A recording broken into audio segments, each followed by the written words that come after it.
Hello bachcho, let's see this question. The question says four structures are given in options A to D. Examine them and select the one that is not aromatic. तो हमें क्या है, four structures given है और हमें बताना है कि इनमें से कौन सा जो ऑप्शन है वो एरोमेटिक कंपाउंड नहीं है. सो की concept of this question is, की कॉन्सेप्ट क्या है यहाँ पे, एरोमेटिक कंपाउंड्स. Aromatic compounds. अब एरोमेटिक कंपाउंड्स हम कैसे डिसाइड करते हैं कि कोई कंपाउंड एरोमेटिक है या नहीं. हम कुछ कैरेक्टरिस्टिक्स हैं एरोमेटिक कंपाउंड्स के, हम वो चेक करते हैं. सो हम डिस्कस करते हैं पहले characteristics of aromatic compounds.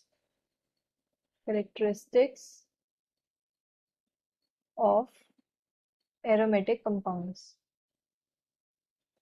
Aromatic compounds. अब ये कैरेक्टरिस्टिक्स क्या होते हैं. फर्स्ट इसके अंदर आता है प्लेनैरिटी. जो हमारा कंपाउंड होना चाहिए वो प्लेनर होना चाहिए. तो पहले है planarity.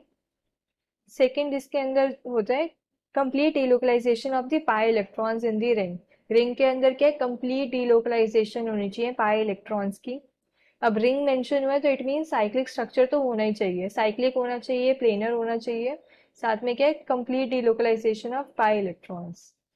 Complete delocalisation, delocalisation of pi electrons in the ring. Ring के अंदर कंप्लीट डिलोकलाइजेशन. एंड थर्ड हम क्या देखते हैं इसके अंदर, presence of 4n+2 pi electrons.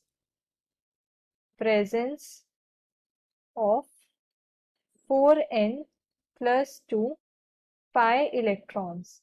इसी को हम क्या बोलते हैं, हकल रूल बोलते हैं. ये क्या होता है, हकल रूल. तो इट मीन्स हकल रूल फॉलो करते हैं ये एरोमेटिक कंपाउंड्स. एंड एन जो है यहाँ पे क्या इंटीजर होता है. तो एन की वैल्यू होती है 0, 1, 2, 3 एंड सो ऑन. तो अब हम एक एक करके सारे ऑप्शंस के अंदर अगर चेक करें, फर्स्ट ऑप्शन है इसके अंदर ये 5 मेंबर्ड रिंग है. देन यहाँ पे 2 डबल बॉन्ड प्रेजेंट है एंड ये एक नेगेटिव चार्ज. तो इसके अंदर हम ध्यान से देखें, यहाँ पर क्या है, कंप्लीट डिलोकलाइजेशन हो रही है पाई इलेक्ट्रॉन्स की. सो और ऊपर से ये रिंग स्ट्रक्चर है, रिंग स्ट्रक्चर भी है, ये प्लेनर भी है. बिकॉज सारे जो कार्बन एटम्स हैं उनमें क्या कंप्लीट डिलोकलाइजेशन है. और अगर हम देखें यहाँ पे क्या 6 इलेक्ट्रॉन्स इन्वॉल्व है. तो अगर मैं देखूं 4n+2 इज इक्वल्स टू 6. तो 4n is equals to 4 and n is equals to 1. तो यहाँ पे क्या n की वैल्यू 1 आ गई विच इज एन इंटीजर. तो इट मीन्स ये हकल रूल भी फॉलो कर रहा है. तो यहाँ से ये क्या आ गया, ये तो एरोमेटिक है, it is aromatic. So second part के अंदर अगर हम देखें, this is second B part. B part के अंदर क्या है, यहाँ पे अगर मैं डीलोकलाइजेशन देखूं तो ये कंप्लीट डीलोकलाइजेशन हो रही है यहाँ पर भी पाई इलेक्ट्रॉन्स की. This is complete delocalization. और ये क्या है, रिंग स्ट्रक्चर है, प्लेनर स्ट्रक्चर है, सारे कार्बन एटम्स के बीच में कंप्लीट डीलोकलाइजेशन है पाई इलेक्ट्रॉन्स की. एंड यहाँ पर 1, 2, 3, 4, 5, 6, 7 7 पाई बॉन्ड्स है. 7 पाई बॉन्ड्स. तो पाई इलेक्ट्रॉन्स कितने हो गए, 14 पाई इलेक्ट्रॉन्स. अब 14 पाई इलेक्ट्रॉन्स को अगर मैं 4n+2 के इक्वल रखूं, 4n+2 इज इक्वल्स टू 14. सो यहाँ से 4n की वैल्यू क्या आ गई, 12 and n is equals to 3 which is an integer. तो ये भी क्या एरोमेटिक है, this is also aromatic. Option C के अंदर देखूं, ऑप्शन सी के अंदर हमें बेंजीन रिंग गिवन है. सो ऑप्शन सी है हमारे पास this benzene ring. Benzene ring तो एरोमेटिक होती है, ये प्लेनर है, साइक्लिक है एंड इसके अंदर 6 पाई इलेक्ट्रॉन्स इन्वॉल्व हैं. So 4n+2 is equals to 6 and यहाँ से n की वैल्यू क्या आ जाएगी, 1. कंप्लीट डिलोकलाइजेशन होता है बेंजीन के अंदर भी. सो ये भी क्या है, एरोमेटिक है. This is also aromatic. अगर मैं डी ऑप्शन देखूं, डी ऑप्शन में हमें क्या 3 मेंबर्ड रिंग गिवन है.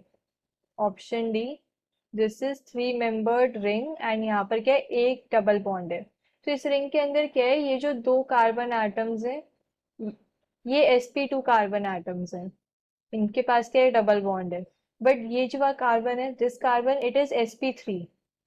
और sp3 होने की वजह से ये क्या प्लेनर नहीं है, not a planar structure, planar molecule हम बोल सकते हैं। साइक्लिक है बट ये प्लेनर नहीं है, तो देयरफॉर यहाँ पर क्या, डीलोकलाइजेशन भी नहीं है इलेक्ट्रॉन्स की, no complete delocalization of pi electrons, delocalization of pi electrons. Therefore हम क्या बोल सकते हैं कि ये क्या है, एरोमेटिक नहीं है, नॉट एरोमेटिक, नॉट एरोमेटिक। तो अगर मैं ऑप्शंस के अंदर चेक करूं, ऑप्शन डी क्या है, नॉट एरोमेटिक।